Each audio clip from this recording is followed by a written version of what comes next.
NGT की दिल्ली पीठ ने एक फैसले में कहा है कि वायु प्रदूषण का शिकार हुए लोग मुआवजे की मांग कर सकते हैं। एनजीटी ने यह आदेश 3 याचिकाओं के जवाब में दिया। याचिकाकर्ताओं ने बताया था कि एनसीआर में दिवाली के दौरान पटाखों पर प्रतिबंध और शहरों में जहां पर एक्यूआई खराब या बदतर है, लोगों ने पटाखे फोड़े, जिससे न केवल हवा की गुणवत्ता खराब हुई बल्कि इससे कोरोना वायरस महामारी भी और उसमें रफ्तार बढ़ गई। पटाखों पर रोक के अलावा एनजीटी ने एक अहम बात जो कही कि जो भी व्यक्ति प्रदूषण की मार से प्रभावित है, यानी कि जिस पर उस प्रदूषण का नेगेटिव इफेक्ट हुआ है, वो डिस्ट्रिक्ट मजिस्ट्रेट के पास जाकर मुआवजे के लिए अप्लाई कर सकते हैं, लेकिन उन्हें प्रदूषण से होने वाले नुकसान का आकलन और उसका सबूत और प्रदूषण किसने फैलाया है इसकी जानकारी या सबूत भी उसे सबमिट करना होगा। और उसके बाद उन्हें कंपनसेशन का जो आदेश है वो डिस्ट्रिक्ट मजिस्ट्रेट पास कर सकते हैं। और जो व्यक्ति उस वायु प्रदूषण को फैलाने के लिए जिम्मेदार पाया जा रहा है, जिस पर आरोप लगे हैं, अगर वो सही हैं तो वो मुआवजा उस व्यक्ति से लिया जाए। इसको समझेंगे कि किस तरीके से प्रदूषण के खिलाफ जो लड़ाई है, जो कानून है, उस पर ये आदेश क्या नया है, कितना नया है, और जब मुआवजे के अधिकार की बात कर रहे हैं तो इसके चलते क्या जागरूकता समाज में ज़्यादा आएगी या इसके चलते कहीं कुछ कानूनी दुश्वारियां भी हैं। हमारे साथ बालेंदु शेखर हैं, एडवोकेट हैं एनजीटी के। स्वागत है आपका। पोलाश मुखर्जी हमारे साथ हैं, लीड एयर क्वालिटी एनआरडीसी से, आपका स्वागत है। और डॉक्टर संजीव अग्रवाल साहब हैं, फॉर्मर एडिशनल डायरेक्टर सीपीसीबी से, आप तीनों का बहुत बहुत स्वागत। शुरुआत बालेंदु मैं आपसे करना चाहूँगा, ये जो आदेश है जिस तरीके से कि आप अप्लाई कर सकते हैं कि भैया वायु प्रदूषण से आपको नुकसान हुआ है, लेकिन उसके प्रूफ आपको देने हैं और नुकसान किसने किया है इसका भी प्रूफ देना है। क्या वाकई आदेश यही है? इसको थोड़ा सा डिटेल में समझना चाहूँगा मैं। और साथ ही साथ क्या ये आदेश अपनी तरह का पहला और अनोखा आदेश है, इससे पहले कानूनों में कुछ जिक्र इस तरह का है? देखिए, आपने बिल्कुल सही बोला कि इस तरह के आदेश यकीनन पहली दफ़ा हुए हैं। लेकिन जो दूसरी बात ये भी है कि ऐसा नहीं है कि कानून पहले नहीं थे, कानून पहले भी थे और इंडियन पिनल कोड में भी प्रोविज़न दिए हुए हैं, जैसे 285 है, 286 है और इस तरह के प्रोविज़न्स इंडियन पिनल कोड में भी हैं। और यह जो आदेश जो एनजीटी के आए हैं, वह आदेश इस आलोक में है कि जो एयर पॉल्यूशन हुआ है, तो आखिर उसका भी क्वांटिफिकेशन होना चाहिए। जैसे नॉइज़ पॉल्यूशन को लेकर ऑलरेडी एनजीटी के एक आदेश है कि किस तरह के ऑफेंसेस में या इस तरह के वायलेशन होते हैं तो कितना कंपनसेशन होगा। उसी तरह से एयर पॉल्यूशन को लेकर भी इस आदेश के आलोक में एक क्वांटिफिकेशन किया गया है कि यदि आप पहली दफा कोई इंडिविजुअल यदि कोई वायलेशन करता है, तो उस पे 1000 जुर्माने लगेंगे या यदि वो कॉमर्शियल जोन में करता है, यदि वो साइलेंस जोन में करता है इंडिविजुअल पर्सन तो उसमें 3000 के जुर्माने लगेंगे। उसी तरह से यदि आप सामूहिक रूप से कोई इस तरह का आप एयर पॉल्यूशन का काम करते हैं, तो उसपे जो पेनल्टी का जो पहला ऑफेंस होगा उसमें 10,000 होगा। दूसरी बार यदि पेनल्टी होगी तो 20,000 होगी, तीसरी बार 40,000 होगी और 2 बार से ज़्यादा करेंगे तो आपकी प्रीमाइसेस सील भी हो जाएगी। तो ये पूरा का पूरा एक तरह से इसको बड़ा ही क्रिस्टलाइज़ और बड़ा ही एक सिंक्रोनाइज़ कर दिया गया कि इस तरह के ऑफेंसेस हो तो क्या होंगे। और जब कोई भी इस तरह के ऑफेंसेस करेगा, इस तरह के वायलेशन करेगा, तो वहाँ की जो डिस्ट्रिक्ट एडमिनिस्ट्रेशन है या पुलिस एडमिनिस्ट्रेशन है, उनके ऊपर जवाबदेही होगी कि वो इन चीज़ों को एनफोर्स करें, क्योंकि कानून भी कहता है और एनजीटी के आदेश के आलोक में उनको एनफोर्सेबिलिटी भी लानी पड़ेगी ग्राउंड पे। अब रही बात कोई इंडिविजुअल एक क्लेम के बारे में जिसकी आप चर्चा कर रहे हैं, तो उसमें ये कहा गया है कि यदि कोई भी इंडिविजुअल यदि इसके आलोक में कोई कहता है एडमिनिस्ट्रेशन के सामने कि हमारा ये नुकसान हुआ है, तो उसे वो साबित करना पड़ेगा किस तरह से नुकसान हुआ है। और रही बात वो कैसे साबित करेगा, तो सपोज कीजिए कि कोई एयर पॉल्यूशन से उसके लंग्स खराब हुए हैं और इस तरह की कोई ऐसी चीजें हुई है जिसके लिए वो मेडिकल के डॉक्टर के पास गया है, तो डॉक्टर के प्रिस्क्रिप्शंस होंगे, उसके एक्सपेंडिचर्स होंगे। तो ये सारे दस्तावेज जाहिर-सी बात है स्वाभाविक रूप से उसके पास तैयार होते चले जाएँगे। और जब वो दस्तावेज लेकर डिस्ट्रिक्ट एडमिनिस्ट्रेशन के पास जाएगा कि इस तरह के हमारे खर्चे हुए हैं, ये जो वायलेशन ने जो कि जिस भी इंडिविजुअल ने किया उसकी वजह से हमारे को वो हर्जाना दिया जाए। तो इस आदेश के आलोक में कोर्ट ने बोला कि डिस्ट्रिक्ट मजिस्ट्रेट उस तरह के जो लॉसेस हैं उसको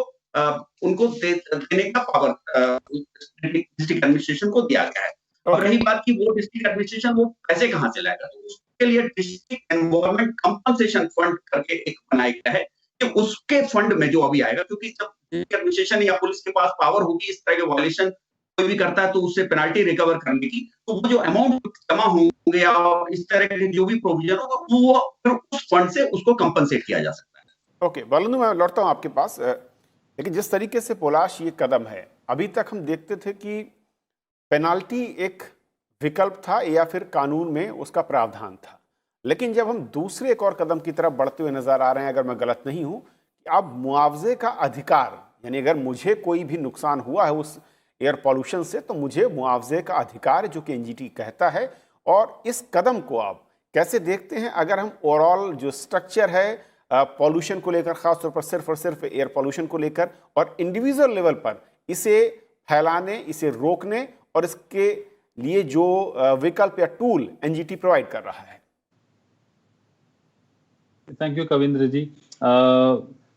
जैसे बालेंद्र जी ने बहुत अच्छी तरह से समझाया कि इस डिसीजन के प्रावधान क्या क्या है, ये किस तरीके से इम्प्लीमेंट किया जाएगा वगैरह। मेरे ख्याल से इसका जो राशनल है, इसके जो प्रिंसिपल्स हैं, उसको समझना बहुत ज़रूरी है। जैसे थोड़ी देर पहले हम बात कर रहे थे, इसमें एक चीज़ ये है कि ये हमारे देश के कई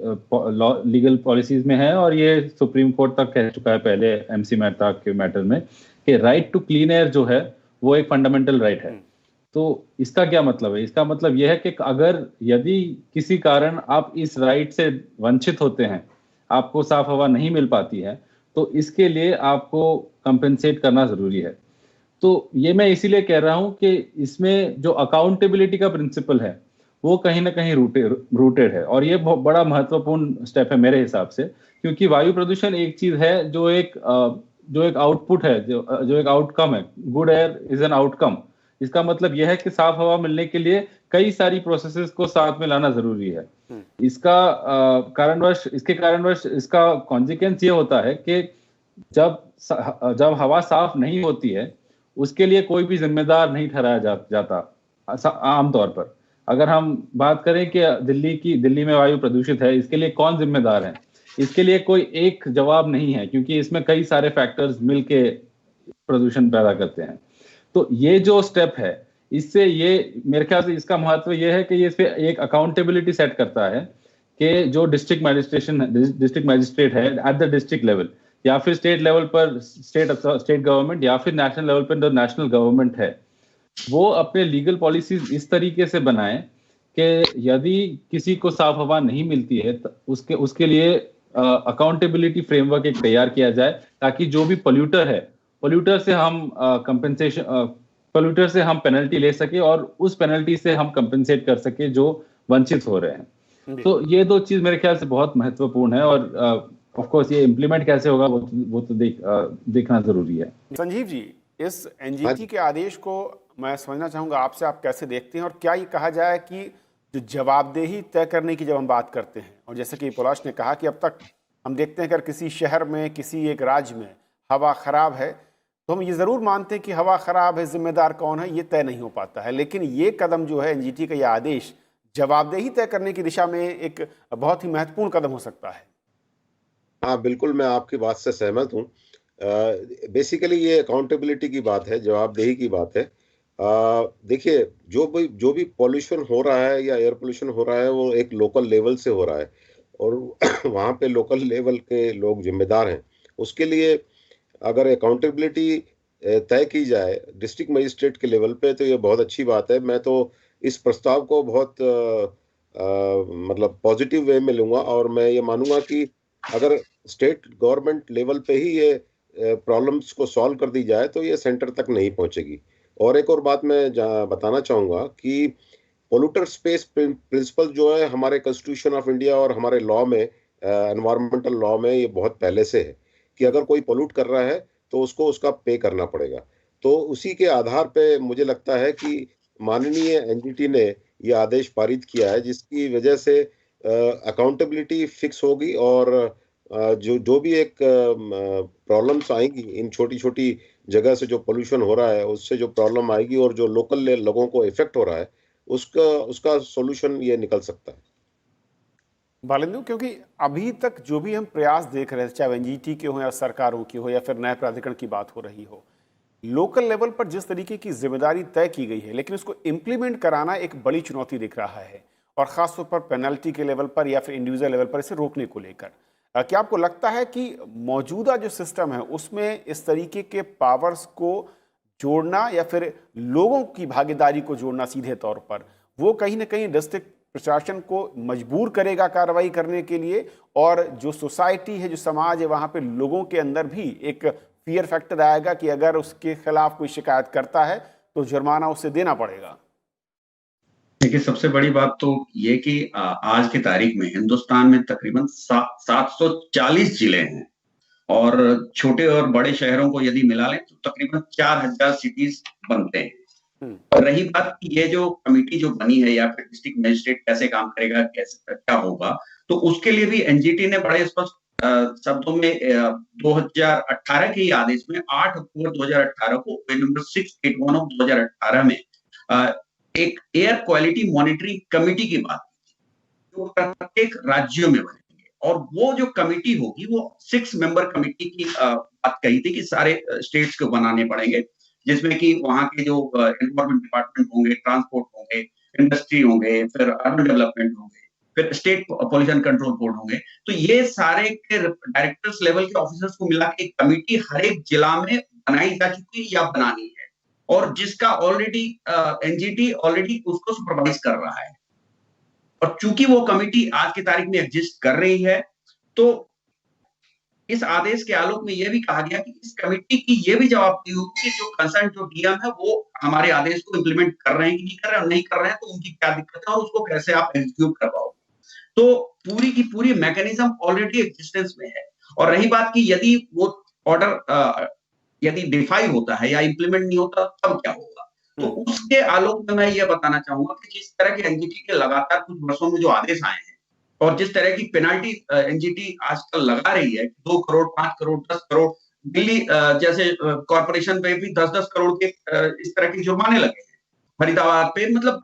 राज्यों पे, गंगा वाले केस में बिहार राज्य और ऐसे बड़े सारे प्रदेशों पे 25-25 करोड़ के जुर्माने लगे हैं। तो उसको लेकर एनजीटी बड़ी ही संजीदा है, और एनजीटी जिस तरह से अपने ऑर्डर को इंप्लीमेंट कराने के लिए कोर्सिव कह लें या फिर मतलब बड़े ही जबरदस्त तरीके से वो इन्फोर्स कैसे किया जाता है, उसको लेकर बड़ी गंभीर है और करवा रही है। अब क्योंकि एक कमेटी की बात ऑलरेडी एनजीटी ने कर रखी है कि इस कमेटी के आलोक में सारे डीएम काम करेंगे, तो ऑलरेडी एक पूरा का पूरा स्ट्रक्चर है, और उसके आलोक में हमें लगता है कि ऑर्डर इंप्लीमेंट हो जाएगा। अब रही बात की उससे क्या जो वर्तमान जो स्वरूप है, जो संरचना है पूरी व्यवस्था की, तो क्या उस पर दबाव पड़ेगा कि नहीं पड़ेगा, तो उसको लेकर मैं यही कहना चाहूंगा कि पहले भी कानून थे, आज भी कानून है। अब रही बात की यदि ग्राउंड पे वो कानून को इंप्लीमेंट नहीं किया जा रहा या नहीं करवाया पाया जा रहा, तो ये तो पूरे संपूर्ण सिस्टम का ये एक तरह से दोषारोपण होगा। और यदि उस चीज के लिए यदि कोर्ट थोड़ा इंसिस्ट करती है या कंपेल करती है, तो मुझे नहीं लगता कि वो ज्यादती कर रही है या कोई अपने ज्यूरिडिक्शन से बियॉन्ड जाके कर रही है। यदि वो एक पॉइंट यहाँ पर मैं और चाहूंगा आपसे क्लैरिफिकेशन, इसमें थोड़ा सा आप रोशनी डालिए कि इंडिविजुअल लेवल पे चलिए ठीक है, एक किसी भी व्यक्ति ने अपने प्रूफ के साथ डीएम के पास शिकायत की कि भाई इसके चलते पोल्यूशन फैला और मुझे नुकसान हुआ, लेकिन अगर ये व्यक्तिगत लेवल पर ना होकर एक बड़े सोसाइटी या एक बड़े रीजन के तौर पर संस्थाओं के खिलाफ हो, या फिर कोई भी इस तरीके से नजर नहीं आ रहा ओपनली कि जिसके खिलाफ वो दर्ज कर सके कि इसके चलते उसे नुकसान हुआ है, तो ऐसी स्थिति में मुआवजा देगा कौन, और फिर डीएम क्या तय करेंगे और कैसे तय करेंगे? देखिए, जो मुआवजे का, जैसा कि मैंने आपको पहले ही बताया था कि मुआवजे का एक राशि ऑलरेडी निर्धारित किया जा चुका है कि यदि कोई पहला वायलेशन होगा तो 10,000, दूसरा वायलेशन होगा तो 20,000, और इस तरह के यदि 2 बार से ज्यादा करते हो तो प्रीमाइशियल सील तक हो सकते हैं। और ये सारी की सारी चीजों को देखने की जवाबदेही वहां के पुलिस की है, वहां के पोल्यूशन कंट्रोल बोर्ड की है, और वहां के डिस्ट्रिक्ट एडमिनिस्ट्रेशन की है। इस तरह के वायलेशन हो रहे हैं तो उनको ऑन देयर ओन ये एक्शन लेने हैं। तो ऐसा नहीं है कि मतलब कोई ऐसी चीजें हो रही है तो उस पर एक्शन नहीं लिया जा सकता या कोई लेने की जरूरत नहीं है। ये लेने की जवाबदेही ऑलरेडी निर्धारित की जा चुकी है। अब रही बात कि कोई इंडिविजुअल लेवल पे कोई करता है, नुकसान होता है तो कैसे भरपाई होगी, वो उसकी व्यवस्था, वो जो डीएम के सामने आपको सबूत देने हैं, वो तो बिल्कुल ऑल टुगेदर डिफरेंट है। लेकिन जो कलेक्टिव रिस्पॉन्सिबिलिटी की बात कर लें या कलेक्टिव इस तरह के वायलेशन है, तो उसको लेकर ऑलरेडी जो नॉइज पॉल्यूशन में ऑलरेडी निर्धारित किया जा चुका है कि क्या कंपनसेशन होगा, और उसी चीज को एयर पॉल्यूशन में भी एनजीटी ने इस आदेश के आलोक में उसको बोला कि वो चीजें यहाँ भी निर्धारित होंगी, और उसी आलोक में आपके ऊपर जो अपार्ट फ्रॉम क्रिमिनल एक्शन जो बनता है इंडियन पिनल कोड के तहत, अपार्ट फ्रॉम दैट आपको ये जुर्माने की राशि भी तय करने की बात इस आदेश में कही। डॉक्टर संजीव साहब, लेकिन कुछ लोग ये भी कह रहे हैं कि इस फैसले के बाद मुआवजे के लिए लंबी कतारें लग जाएंगी कुछ शहरों में, डीएम कैसे उनको हैंडल करेंगे, और मुआवजे के लिए जो रकम वसूली का जिम्मेदारी है वो भी एक मुश्किल काम होगा। क्या वाकई ये जो जमीनी तौर पर उतना व्यवहारिक नहीं है फैसला जितना सुनने में लग रहा है? या मुझे लगता है कि ये एक समस्या बढ़ भी सकती है, और जहां तक मैं समझता हूं कि इस पर्टिकुलर काम को करने के लिए अगर डीएम जो है अपना एक सर्विलेंस स्क्वाड टाइप का कोई एक ग्रुप बनाए, और फिर इन चीज़ों को वो स्क्वाड का जो है डीएम साहब की देखरेख के अंदर में हो, और डीएम साहब को वो बताएं कि ये जो क्लेम कर रहा है ये सच है या झूठ है, और ये ठीक है या नहीं है, तो ही ये प्रॉब्लम सॉल्व हो सकती है। क्योंकि कतारें तो बहुत लंबी लगेगी, बिल्कुल ठीक कहा आपने, और जैसे ही ये कतारें लगेंगी तो डीएम के ऊपर परेशानी बढ़ जाएगी। उसको रोकने के लिए अपना एक छोटा सा ग्रुप बनाए, डीएम जैसे बना सकता है, उनके पास पावर है, वो सर्विलेंस स्क्वाड बना के और ये चेक कर लें कि ये जो पर्सन है जो जिसको प्रॉब्लम हो रही है एयर पोल्यूशन से, क्या वो सही है या गलत है। लेकिन क्या इसमें जो बाकी संस्थाएं हैं डॉक्टर संजीव साहब, उनकी जिम्मेदारी यहाँ पर आपको लगता है कि उस तरीके से नहीं होगी? और जब सीधे तौर पर डीएम के पास एनजीटी ने कहा कि भाई आप उनके पास क्लेम करें जाकर, तो पूरी की पूरी जो जिम्मेदारी है, चाहे वो हम पुराने रूल्स को देखें या फिर नए जो जवाबदेही की बात हो रही है, वो सीधे तौर पर डिस्ट्रिक्ट मजिस्ट्रेट के ऊपर आकर ठहर जाती है। जी जी, इसमें एक चीज मैं और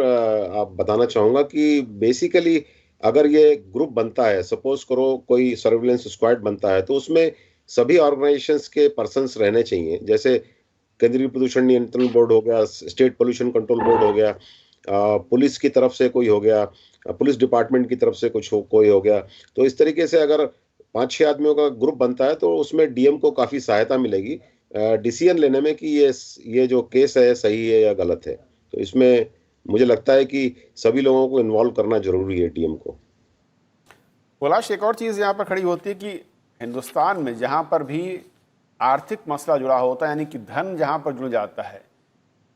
लड़ाई या फिर चिंता इस बात की न बढ़ जाए कि आपको मुआवजा हासिल करना है, बल्कि जो असल चिंता है कि हमें एयर पॉल्यूशन को कम रखना है, कम करना है, कहीं वो पीछे तो नहीं छूटेगी। जी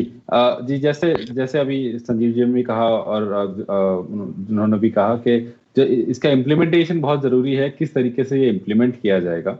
मगर आपने जैसे कहा कि अगर ये केवल मुआवजे के लिए इस्तेमाल किया जाए तो मेरे ख्याल से इसका व्यू सही नहीं होगा।